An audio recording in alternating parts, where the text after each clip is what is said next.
সূর্যি মামা চলে যাচ্ছে আর আমি এখন বাইরে একটু হাঁটতে বের হলাম। সবাই কি করে সেটা দেখার জন্যে আসলে ঘুরতে বের হলাম, হাঁটতে তো না। আর দেখো কত সুন্দর পাখি হাঁটতেছে।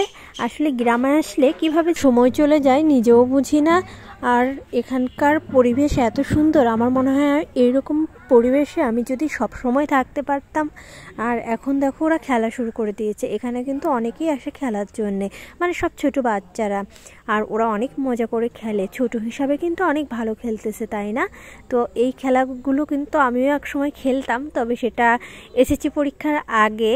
তারপরও কিছুদিন খেলেছি, তবে অনেক বছর যাবৎ সেটা আর খেলা হয় না। কিন্তু অনেক মিস করি, অনেক মনে পড়ে আমার সময়কার যারা ছিল সবাই আসলে বিয়ে হয়ে গেছে, এখন আর কেউ নেই। আর আমি তো এখন আর খেলি না।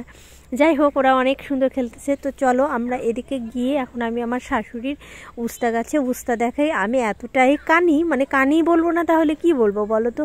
কালকে ভিডিও করতে আসলাম, অবশ্য কালকে কিন্তু একটু সন্ধ্যা সন্ধ্যা হয়ে গিয়েছিল, তখন কিন্তু এসে আমি কোনো উস্তাই চোখে দেখিনি। কিন্তু আজকে আমাকে উস্তা মানে দেখাইছে আর কি, আমার ননদের যে মেয়ে আছে ও দেখাইছে। তো ও দেখানোর পরে বলতেছে মামি এটা একটু ভিডিও করো। তো তারপরে আমি এখানে ভিডিও করতেছি আর উস্তা দেখাচ্ছি তোমাদের সাথে। উস্তা সাইজগুলো কিন্তু অনেক বড় বড় হয়েছিল। আর এই উস্তা কিন্তু সারা বছর খেয়েছে আমার শাশুড়ি, কিন্তু এবার কোনো উস্তাই কিনা লাগেনি। আর এদিকে কিন্তু আরও অনেক ছিল। এই গাছটা কিন্তু একা একাই হয়েছে, আতপজালা গাছ। এই গাছগুলাতে যেসব গাছ একা একাই হয় ওই সব গাছ নাকি অনেক ভালো হয়, লক্ষ্মী হয়, অনেক সবজি ধরে গাছে। আর দেখো এখানে টমেটো গাছ, টমেটো গাছগুলো লাগাতে কিন্তু একটু বেশি দেরি হয়ে গেছে, যার জন্যে টমেটো গাছে এখনও ফুল আসেনি, তবে কিছুদিনের ভিতরেই আসবে। আর এদিকে দেখো অনেক সুন্দর কিন্তু টক শাক গাছ আছে।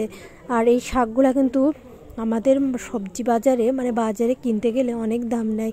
আর এখানে যদি খেতে চাও তাহলে কিন্তু একদম ঘরেই মানে যখন যেটা খেতে ইচ্ছা করতেছে সেটা কিন্তু এখানেই পাওয়া যাচ্ছে। এখানে এটা কিন্তু থানকুনি পাতা, এই পাতাগুলা কিন্তু অনেক মজা লাগে। আমাদের পেটের যখন অসুখ হতো ছোটোবেলায় কিন্তু আমার মায়েরা এই পাতাগুলা মানে বেটে রস দিত, তাহলে নাকি অনেক মানে তাড়াতাড়ি পেটটা সুস্থ হয়ে যায়। আর এগুলা কিন্তু তিলক বলে। এটা যদি আমি ভাঙি এই বিচিটা, এখান থেকে কিন্তু সাদা পাউডারের মতো বের হয়।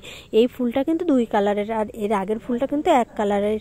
আর এদিকে আবার দেখি যে খেলতে খেলতে ওরা কিন্তু মানুষ জড়ো হওয়া শুরু করে দিয়েছে।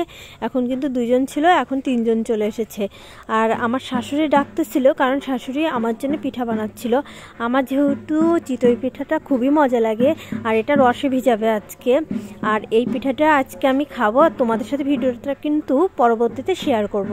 তো এই পিঠাগুলো কিন্তু অনেক মজা হচ্ছিল। আর শীতের ভেতর এই পিঠা না খেলে তো একদম মিস হয়ে যায়। পাশে দেখো কার যেন আসতেছে। তো আমার ছোট্ট ভিডিওটি তোমাদের কেমন লাগলো অবশ্যই ছোট্ট একটু কমেন্ট করে জানিয়ে যাবে। আর তাহলে আজকের মতো এটুকুই। আর সবাইকে পিঠা খাওয়ার দাওয়াত রইল, কারণ আজকে আমার 20,000 ফলোয়ার পূর্ণ হয়েছে। তো আজকের মতো এটুকুই, টাটা।